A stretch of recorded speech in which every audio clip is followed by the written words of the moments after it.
So this is the McCulloch blower that I bought recently. So it goes up to 370 kilometres an hour. It's a bit quicker than it's got more power than the cheaper one that was on the market. And I think they aren't going to sell them for much longer. So I grabbed this while it was going. And the reviews so far have been good. I'm going to use it in a semi kind of professional capacity. And I'm hoping that we'll get a good life and a good runtime out of it, and I'll be using it very soon, so we'll see how it goes. Right, I've eventually unpacked the blower, and I'll show you everything that came in the box. I've used it since then too. I'll give you my thoughts in a moment as well. So firstly, I'll show you what came in the box, and then I'll tell you a couple of thoughts about the blower itself. Right, here's the blower itself. Yep, it's a blower. It's got a nice long tube. The little endy bit down here is a extension that goes up and down, so you can control the velocity to a certain degree. Then up over here, you've got some sort of locks or cruise control. So if you want, you don't have to keep squeezing the trigger over here, depending on how long you're going to use it for.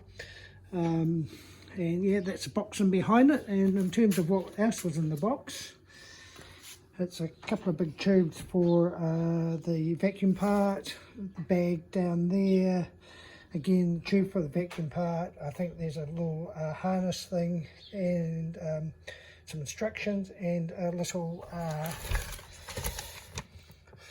spark plug slash screwdriver kind of tool there. So, and that was all that was in the box, apart from there was a cardboard insert across the top of everything. So a couple of thoughts about the blower itself. Look, it was easy. Pull out of the box, attach a couple of long tubes for the blower extension. Didn't need to look at the instructions. Gas and go. It was after a few pulls it started, and a couple of times I've stopped it since then. It has started easily on the first pull itself. So yeah, that works perfectly well. The blower itself, in terms of the wind velocity, seems to be plenty sufficient for what I want it for.